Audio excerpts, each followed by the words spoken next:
Boa noite, meus irmãos. Que a graça do Senhor Jesus continue sustentando a vida dos irmãos. Nós só estamos aqui por causa dessa graça bendita, maravilhosa. Irmãos, tem sido um bom tempo com vocês. Agradeço muito a liderança da igreja pelo convite. Agradeço aos irmãos que desde sábado pela manhã, quando chegamos, temos sido bem acolhidos. Deus tem sido muito gracioso usando a vida dos irmãos nesses dias aqui. E eu gosto sempre de fazer referência mesmo àqueles que atuam de forma nos bastidores. Hoje eu estive lá na cozinha observando, e eu gosto de observar, porque eu vejo o entusiasmo que as pessoas fazem à obra de Deus.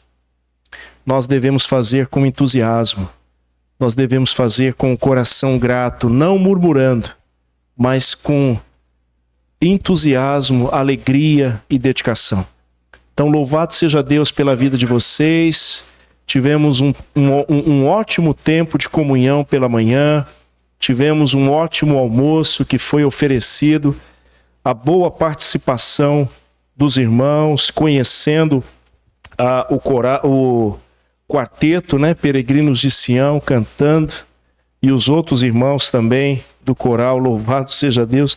A vontade que dá é de pegar essa turma, levar tudo lá para Itiutaba para cantar lá. Não temos quarteto, não temos um coral lá, mas quando eu vi essa junção aqui, maravilhosa, que os irmãos perseverem.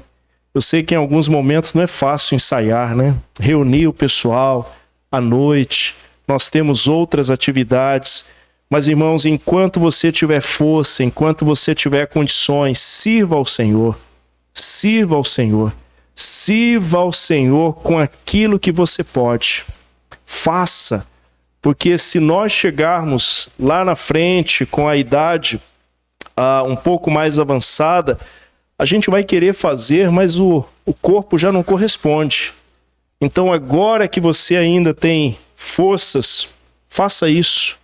Nós temos um irmão lá em Itiutaba que ele tem 93 anos, 93 anos, e é o irmão mais assíduo nas reuniões, especialmente as reuniões de oração.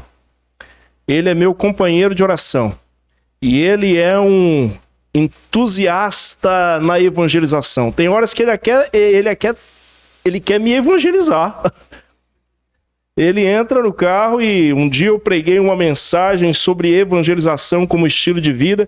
Ele já anda com os folhetos no bolso e ele começou a me evangelizar. Eu falei para ele assim: seu Lolo, o senhor está me estranhando? Eu já sou salvo, sou crente. Desculpa, esqueci. Mas ele é fora de série. Ele é um irmão que causa esse entusiasmo na nossa vida.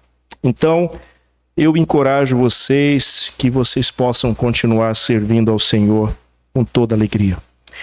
Vamos para a última parte da qual eu prometi para vocês no Salmo de número 107. Nós estamos falando sobre essa temática, decisões, e o primeiro grupo que nós falamos, que foi o grupo dos viajantes, eles decidiram andar desgarrados. E essa é a nossa condição quando nós não temos o Senhor conosco. Nós andamos sem direção. Não sabemos onde queremos chegar. E lembram o que pode ter contribuído para que esses viajantes decidissem peregrinar sem a direção do Senhor? O fascínio pela independência, a manutenção do orgulho, um coração desprovido de refrigério divino, ânimo, vigor e coragem, e a preferência pelo pecado, o caminho da transgressão.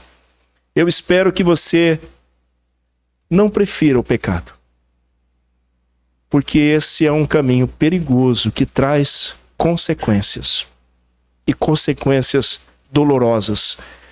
Na segunda mensagem, nós vimos o segundo grupo, da qual podemos chamar de prisioneiros, eles decidiram desprezar o conselho do Altíssimo e por esta razão estão agora aprisionados. E a recusa em obedecer a palavra do Senhor resultou em circunstâncias dolorosas. O terceiro grupo que nós vimos hoje de manhã decidiram fazer o percurso da insensatez. É loucura você fechar os olhos e os ouvidos para a palavra de Deus. É um ato de insanidade. Você recusar a voz de Deus, os preceitos de Deus, a maneira como o Senhor deseja que possamos andar. Irmãos, o percurso da insensatez origina uma enfermidade que não pode ser remediada com recursos medicinais e nem com ações paliativas. Somente a intervenção divina, resposta a um clamor sincero, pode curar e libertar quem se encontra nessa condição. E uma das coisas que o Senhor deseja que façamos é que possamos clamar por Ele. E como disse o nosso irmão Isaac, o que está em comum entre esses 4 grupos é o clamor. Eles clamaram pelo Senhor e eles então foram ouvidos. O último grupo que eu quero destacar com vocês, que são os marinheiros, o salmista destaca como os marinheiros, né? Eles decidiram navegar sem levar em conta a direção, provisão e proteção do Senhor. Vamos fazer a leitura agora dos versos 23 até o verso 30. Olhe na sua Bíblia, por favor, ou na projeção, mas acompanhe a leitura, por favor. Salmo 107, verso 23. Os que, tomando navios, descem aos mares, os que fazem comércio na imensidade das águas. Esses veem as obras do Senhor e as suas maravilhas nas profundezas do abismo. Pois Deus falou e fez levantar o vento tempestuoso que elevou as ondas do mar. Subiram até os céus, desceram até os abismos. No meio destas angústias, desfalecia-lhes a alma. Andaram e cambalearam como bêbados, e de nada adiantou a sua habilidade. Então, na sua angústia, clamaram ao Senhor, e Ele os livrou das suas tribulações. Fez cessar a tormenta e as ondas se acalmaram. Então se alegraram com a calmaria e assim os levou ao porto desejado. Meus irmãos, o quarto grupo que o salmista destaca são os marinheiros, os navegantes. Lembrem, os israelitas, eles não eram peritos em navegação como os fenícios. Os fenícios, eles já tinham habilidade, eles navegavam melhor, os israelitas não. E naquela época, essa atividade era extremamente arriscada. Por exemplo, na nossa região, lá no Pará e no Amazonas também, normalmente é assim que ocorre quando vem um navio do exterior. Tem pessoas que são chamadas de prático. E o prático adentra aquela embarcação porque é ele quem vai dar as orientações.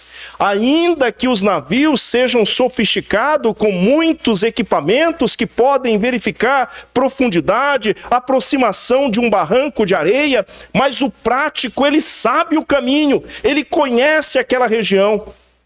Os fenícios eram especialistas, os israelitas não.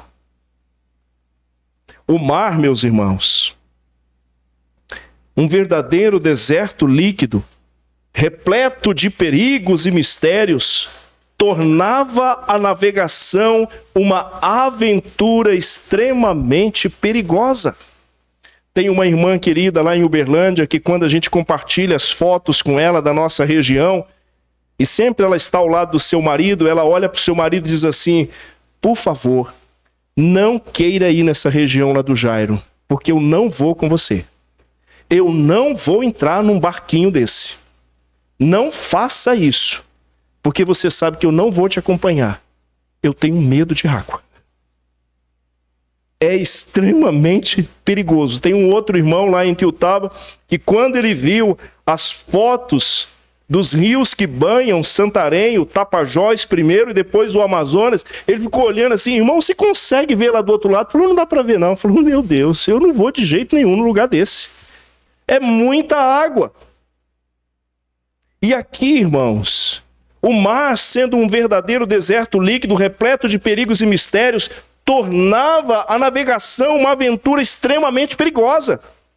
E ainda assim, alguns se arriscavam no mar para fins comerciais. Vejam aí o verso 23. Os que, tomando navios, descem aos mares, ou que fazem comércio na imensidade das águas. Em 2023, aproximadamente 126 milhões de toneladas de cargas foram transportadas nos rios do Brasil. 126 milhões de toneladas.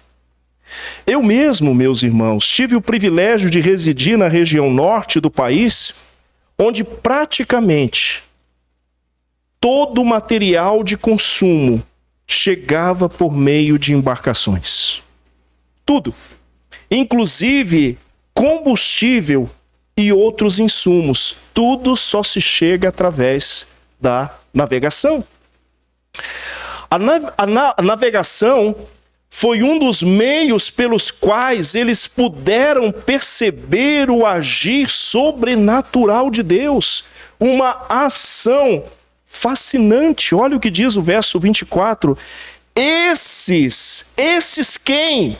Esses que saíram a navegar, esses veem as obras do Senhor e as suas maravilhas nas profundezas do abismo. Queridos irmãos, as obras do Senhor, elas não podem ser minimizadas, elas não podem ser ignoradas e elas não podem ser terceirizadas. O que eles visualizaram foi algo verdadeiramente surpreendente.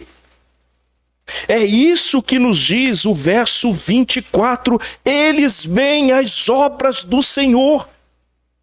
Eles viram o Eterno em ação.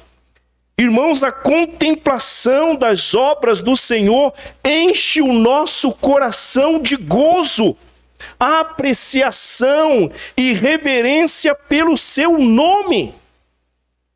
O salmista, no Salmo 111, verso 2 e 3, ele diz: grandes são as obras do Senhor, consideradas por todos os que se alegram por causa delas. Em suas obras, a glória e majestade. Eu queria perguntar para você hoje à noite: você tem visto, experimentado e se alegrado com as obras do Senhor? Você tem visto, experimentado e se alegrado com as obras do Senhor? Será que hoje mesmo você pôde contemplar esses feitos? Será que hoje mesmo você foi tocado por isto? Pela beleza da criação, pela beleza da estrutura de sustentação que só Deus pode conceder. Irmãos queridos, esse texto nos diz que essas pessoas agora, eles veem as obras do Senhor. Em segundo lugar, a fala de Deus tem domínio até mesmo sobre as ondas do mar. Olha o que diz o verso 25. Pois Deus falou e fez levantar o vento tempestuoso que elevou as ondas do mar. Quem foi que falou? Deus. Vocês lembram do Gênesis? O texto nos diz: e disse Deus, haja luz, e houve luz. Ah, meus queridos irmãos, quando Deus fala, ninguém pode conter a sua fala. Observe, ainda que o mar se revolte, mesmo sob o comando de Deus, ele também se acalmará mediante a sua voz de comando. Olha o que diz o verso 29. Fez cessar a tormenta e as ondas se acalmaram. Quem fez isso? Deus.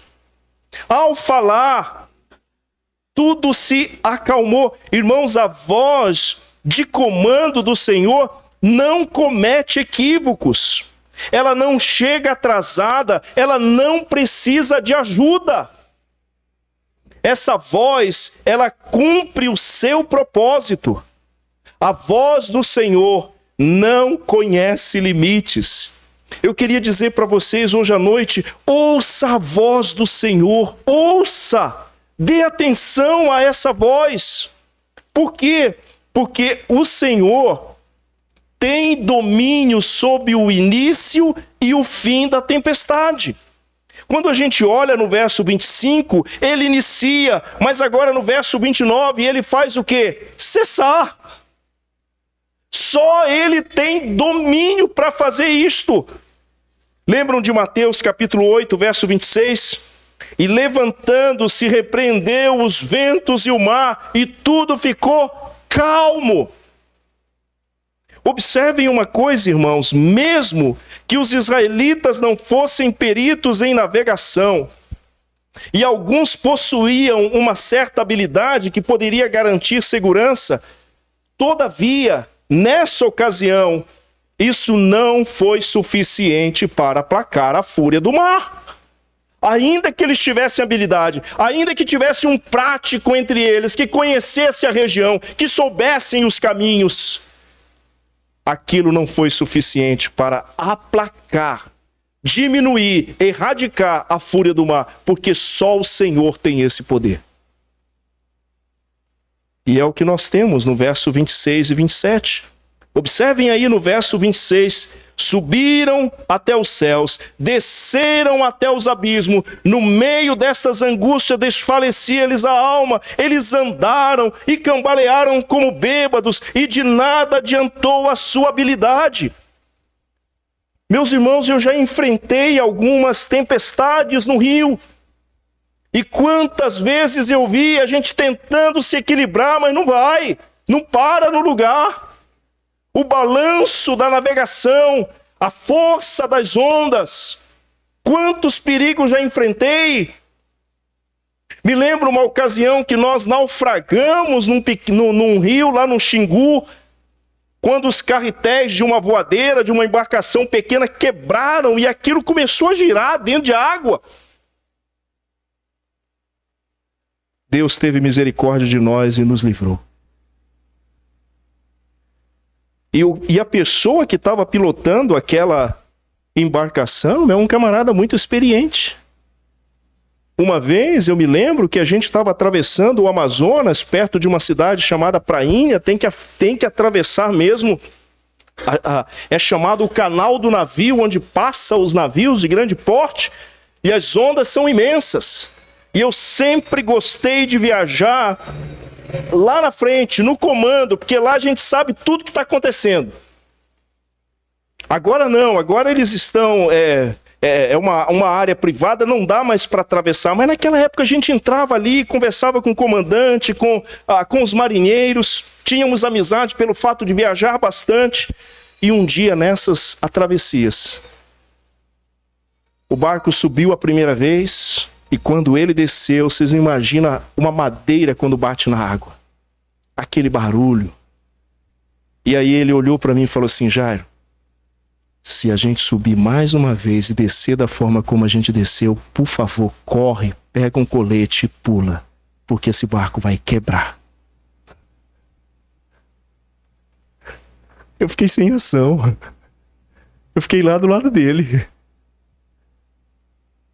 Nós subimos, sim, mas a gente já não desceu com tanta força e conseguimos atravessar naquele dia.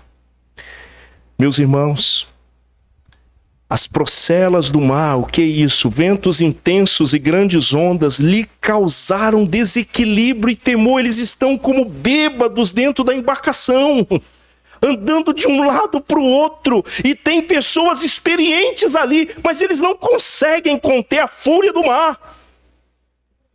Em alguns momentos a gente não consegue conter a fúria da tempestade que vem sobre a nossa vida. Até que a gente tenta. E tem alguns que sabem o que é que eles fazem? Eu não aguento mais essa tempestade. Eu vou tirar a minha própria vida. Eu não aguento mais esse temporal. E é assim que muitas pessoas estão fazendo. E pode ser que nesse lugar, hoje à noite, alguém já teve esse pensamento. Eu acho que é isso que eu devo fazer. E assim acaba essa tempestade. Não acaba não, irmão. Aí é que ela vai se proliferar na tua família, naqueles que vão ficar. Todos estão sendo varridos pelas águas, sem conseguir se manter firmes. O salmista afirma que eles cambaleavam como se estivessem bêbados. Meus queridos irmãos, as tempestades da vida podem nos causar desequilíbrio, porém ainda estamos no barco. Escute isso com muita atenção. Ainda estamos no barco e sob o comando daquele que é piloto bom no bravo mar. Por isso que nós precisamos nos lembrar que quem está no comando é o nosso Senhor e Salvador Jesus Cristo. Eu me lembro a última viagem que fiz com a Lídia e os meninos de barco. A gente começou a atravessar no Amazonas para ir para a casa dos pais dela e já era noite. Aquele balanço de rede, eu falei, eu vou dar uma olhada no meu filho, ver se é grande já. Quando eu olhei, ele estava em pé do meu lado. Aí eu levantei, porque ninguém conseguia dormir mais. Aí eu falei, filho, segura aí, que eu vou lá na frente olhar quem é que está no comando. Quando eu cheguei lá na frente, eu vi que era o proprietário do barco que estava pilotando. Aí ele olhou para mim e falou assim, tá com medo, irmão? Eu falei, não estou com medo. Nós estamos atravessando o Amazonas, ele falou, fique tranquilo. Aí eu falei, agora eu fico tranquilo, porque eu sei quem é que está pilotando esse barco. Quando o dono da embarcação está pilotando, é diferente, não é? Ele sabe o que está fazendo. Irmãos, quando Deus está pilotando o barco, Ele sabe o que está fazendo. Eu não sei quantos de vocês já tiveram que enfrentar uma tempestade durante uma viagem de barco. Talvez vocês não consigam visualizar muito bem lá de trás, mas esse aqui é o meu filho mais velho, Jairo Júnior, e aqui o Mateus. Era julho, provavelmente julho de 2006. Estávamos lá com os pais da Lídia, passando alguns dias. Eu fui buscá-los. E nesse dia, meu sogro disse, Jairo, eu vou levar vocês no período da tarde, porque a gente viaja para uma outra comunidade para pegar um barco maior para vir para Santarém.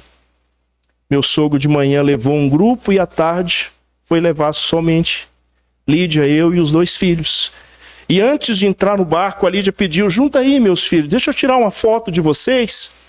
E ela tirou essa foto deles 2. Era daquelas máquinas antigas ainda, que revelava foto. Meu cunhado tinha emprestado para a gente, e a gente ficou com receio de que a máquina, no meio das coisas que a gente perdeu, ela tivesse estragado.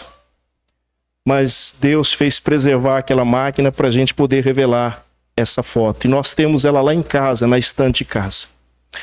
Nós entramos naquele barco com o meu sogro, e era por volta de 3:30 da tarde, já acostumados a viajar.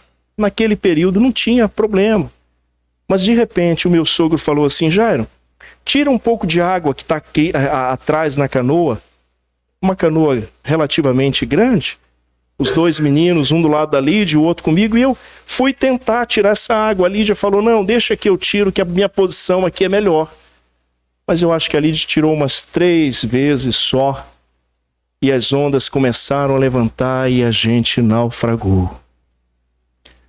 O meu filho mais velho, eu vou resumir a história, segurou no pescoço da Lídia e os dois foram embora. O Mateus, eu peguei pela mão dele e disse: meu filho, eu não sei por quanto tempo eu vou te segurar, porque eu sei nadar, mas eu não consigo levar nada comigo se eu tiver que nadar. E eu não vi a hora que eu ia soltar ele.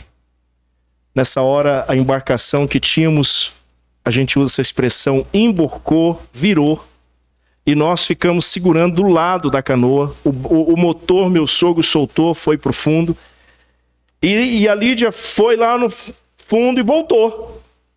E nessa volta dela, ela disse para o meu filho: segura nessa bolsa maior. As bolsas estavam espalhadas pelo rio. Minha sogra estava do outro lado, na margem do rio, viu toda aquela cena, correu desesperada para buscar ajuda. E nós ficamos ali 45 minutos esperando um socorro. Mas quando a gente naufragou, eu olhei para frente e vi um pescador, longe, mas ele estava muito longe. E de forma sobrenatural, porque só Deus faz isso, este homem foi trazido numa velocidade para onde nós estávamos, que quando ele chegou, eu disse: por favor, deixa eu colocar meus 2 meninos nessa canoa. A Lídia já estava, tentando segurar ali, mas foi um desespero. Ela disse que via o clarão embaixo e falou: acabou. Mas coloquei os meninos na canoa do pescador e disse para ele: eu preciso colocar minha esposa aí dentro, ela não tem muito tempo. Ele falou: não tem condições, senhor, essa canoa é muito pequena. Eu disse: Senhor Deus, tem misericórdia de nós. E peguei a Lídia juntamente com meu sogro e colocamos dentro dessa canoa. E ficamos do lado de fora, nadando ali, segurando 45 minutos. Meu filho Mateus olhou para mim e falou assim: papai, nós vamos morrer? Eu disse: filho, se Deus ainda tem um plano para a nossa vida, Ele vai nos livrar. Mas se Ele nos quiser tomar, o que a gente pode fazer aqui? Só clamar por Ele. E clamamos pelo nome do Senhor. Deus tem misericórdia de nós. 45 minutos se passaram. Chegou duas senhoras num barco pequeno para nos fazer o resgate. Subimos, voltamos para a casa do meu sogro. Estou resumindo a história e tanto para vocês. Chegamos na casa do meu sogro. A Lídia estava desmaiada praticamente. Levamos para a cama, mas ela não engoliu água. Mas o susto, toda a situação abalou. E os 2 meninos, assustados naquele momento. Aí depois que acalmou um pouco lá dentro de casa, meu sogro me chamou e disse assim: Jairo, eu preciso falar uma coisa para você. Aonde nós naufragamos é o lugar que mais tem piranha e cobra. Nós não íamos resistir muito tempo. Deus teve misericórdia de nós, irmãos. Deus teve misericórdia de nós e preservou a nossa vida naquele ano de 2006. E nós ficamos preocupados com os nossos filhos, com medo deles ficarem abalados emocionalmente com tudo que passaram, e recebemos alguns conselhos de alguns irmãos. Algumas pessoas chegaram em casa e disseram: Jairo, eu peço para você que não volte mais nesse lugar, pelo amor de Deus. Você vai colocar teus filhos em risco. E um dia, lá em casa,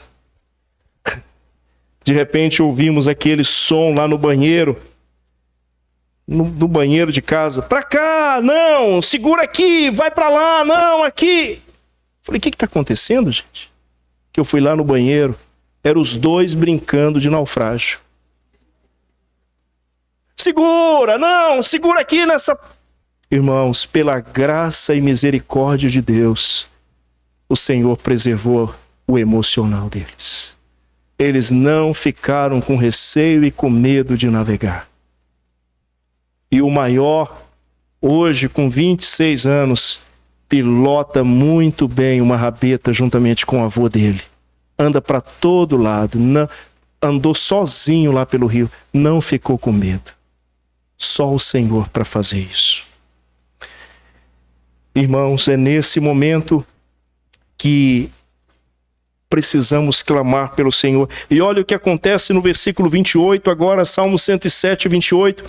Então, na sua angústia, clamaram ao Senhor e Ele os livrou. No versículo 29, mais uma vez o socorro do Senhor chega em ocasião oportuna. Vejam no verso 29, fez cessar a tormenta e as ondas se acalmaram. Irmãos, o Senhor não se atrasa. Ele não atrasou, ele não comete atraso. Vocês lembram daquele episódio na ressurreição de Lázaro? As suas irmãs disseram, Senhor, se o Senhor estivesse aqui, ele não teria morrido. O Senhor disse, olha, eu sou a ressurreição e a vida. Ele não se atrasou, irmãos. Em todas as circunstâncias, o clamor foi feito e em todas elas eles foram atendidos. E eu quero mostrar uma coisa para vocês hoje à noite. Deus salvou. E sem dúvida, irmãos, a alegria da salvação. Observem aí no versículo 30. Então se alegraram com a calmaria. Quem acalmou o mar? E lembram do nosso Hinos e Cânticos? Ó Mestre, o mar se revolta, as ondas nos dão pavor, o céu se estremece de trevas. Não temos um Salvador. Mas sabe, irmãos, eu gosto muito quando diz, as ondas atendem o seu mandar. Sabe o que foi que aconteceu?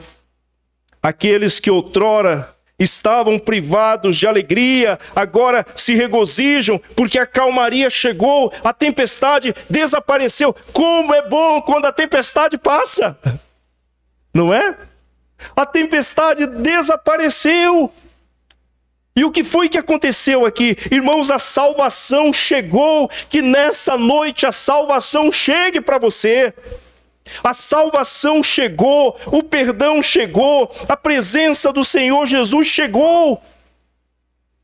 O Senhor Jesus lá na casa de Zaqueu, lembra o que foi que ele disse? Hoje houve salvação nesta casa.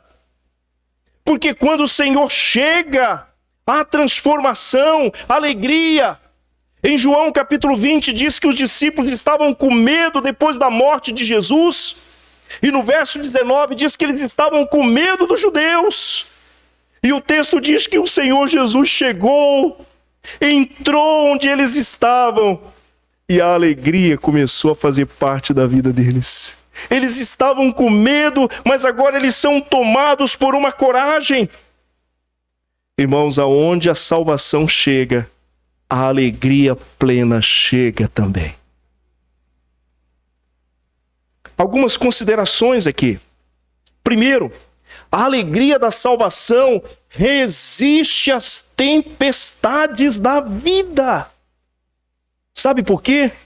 Porque nós temos um piloto bom no bravo mar. Oh, meus irmãos, a alegria da salvação resiste, elas vão chegar. Cedo ou tarde, nós enfrentamos essas tempestades da vida.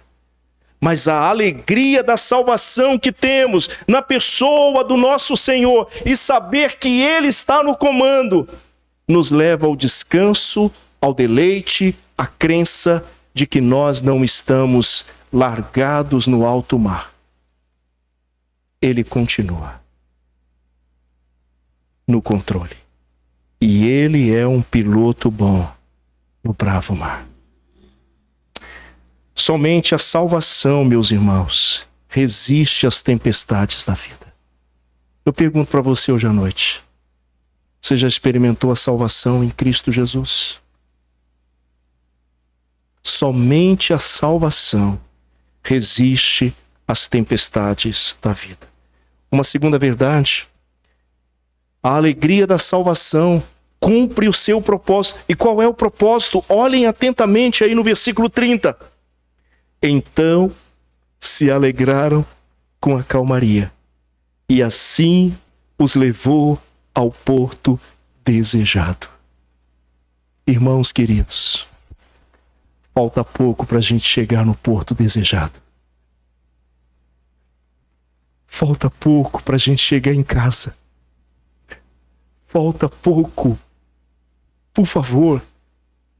A alegria da salvação cumpre o seu propósito. É propósito de Deus. Ele disse para os seus discípulos: não se turbe o vosso coração. Credes em Deus, credes também em mim. Na casa de meu Pai há muitas moradas. Ele cumpre com a sua palavra. Ninguém pode impedir que cheguemos ao lugar seguro, ao porto desejado. Nenhuma circunstância pode impedir isso. Vocês lembram quando o Senhor Jesus disse que iria à cruz? E Pedro disse: Senhor, não faz isso. E ele olha para Pedro e fala: arreda-te, Satanás. Essas palavras não provêm de ti não, Pedro. O propósito precisa ser cumprido. Irmãos, Deus não vai enganar ninguém. Ele não vai deixar você. Ele promete nos levar ao porto desejado. Falta pouco para a gente chegar.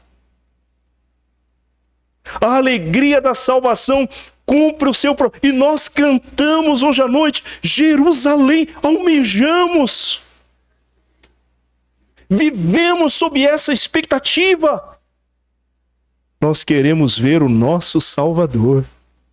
Nós queremos contemplar a sua face, queremos abraçá-lo, queremos ser tomado por esse sentimento que hoje nos envolve, de vê-lo, de servi-lo, de estar para sempre na sua presença. Terceira verdade: a alegria da salvação garante segurança e gozo completo. No versículo 29 diz que ele faz cessar a tormenta e as ondas se acalmaram, então se alegraram com a calmaria e assim os levou ao porto desejado.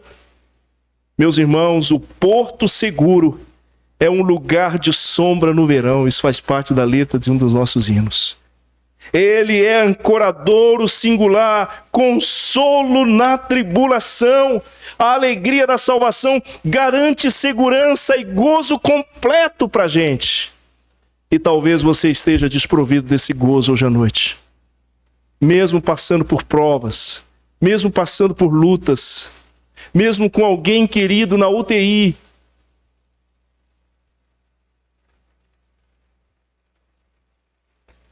Uma quarta verdade: a alegria da salvação é um feito que não pode ser omitido. Pelo contrário, conhecido e testemunhado sem nenhuma restrição. Olhem atentamente o verso 31 e o verso 32. Que eles que experimentaram esse livramento, que eles deem graças ao Senhor por sua bondade e por suas maravilhas para com os filhos dos homens. Agora vejam o verso 32. Que o exaltem na assembleia do povo e o glorifiquem no conselho dos anciãos. Observem bem. É para reter a alegria da salvação? Estão atentos a isso? É para reter a alegria da salvação? Não. É para testemunhar. Exaltem tornar alto, glorifiquem, louvem, exaltem. Aí ele fala a Assembleia do Povo. O que é isso? Grupo de pessoas convocadas para uma reunião, muitas vezes com objetivo religioso ou nacional. Mas nós precisamos testemunhar. Precisamos. E se você tem tido dificuldade com isso, clame a Deus: Senhor, me ajude a testemunhar. Porque é um feito que não pode ser omitido. Pelo contrário, conhecido e testemunhado sem nenhuma restrição. Por isso que os povos indígenas precisam ouvir. Por isso que os surdos e mudos também precisam conhecer o Evangelho. Todos, porque ele tem que ser anunciado sem restrição. Aí o texto nos diz: conselho dos anciãos, homens mais velhos, experientes, que por sua sabedoria e posição de liderança eram chamados a aconselhar e governar. Lá no primeiro livro dos Reis, capítulo 12, versículo 6, diz que o rei Roboão foi pedir conselho aos anciãos que haviam estado na presença de Salomão, seu pai, quando este ainda vivia, dizendo: como vocês me aconselham a responder a este povo? Estão percebendo isso, irmãos? O salmista diz: e o glorifiquem no conselho dos anciãos. Perante essas pessoas, deem esse testemunho. Queridos irmãos, será que você está omitindo a alegria da salvação? Ou será que você tem dito que experimentou a alegria da salvação, mas está vivendo como uma pessoa triste, angustiada? Observem bem isso. A alegria da salvação resiste às tempestades da vida, cumpre o seu propósito, garante segurança e gozo completo. Ah, irmãos, foi Ele quem nos salvou. Ninguém pode nos remover mais. Por isso que nós cremos na salvação única. E é um feito que não pode ser omitido, pelo contrário, conhecido e testemunhado sem nenhuma restrição. Caminhando para o final, observem uma coisa. O mar, ele pode ser revoltoso. O deserto, um lugar difícil de peregrinar. A prisão, um ambiente nefasto para onde a insensatez nos levou. Porém, olha lá, somente o Senhor Jesus Cristo, que ouve o clamor de quem o busca, pode intervir em nossas decisões e nos reconduzir ao lugar onde a alma é saciada, liberta e segura. Será que a sua alma já está nesse lugar? Será que você já desfruta desse gozo, desse alento, desse descanso, ainda que tudo esteja difícil à nossa volta? Mas nós estamos descansando nos seus braços. Qual será a sua resposta hoje à noite? Você vai sair em alto mar sem a presença do Senhor? Você vai confiar em si mesmo, como esses homens que achavam que pelo conhecimento que tinham eles podiam navegar tranquilos? Mas quando veio a fúria do mar, eles ficaram perdidos. E o que foi que eles fizeram? Clamaram pelo Senhor. Eu termino dizendo: não espere a tempestade chegar para clamar pelo Senhor. Ainda em bonança hoje, clame por Ele e diga: Senhor, me ajude. Para que quando ela chegar, você sabe que o seu barco não está à deriva. mas Ele está no comando. Ele é um piloto bom no bravo mar.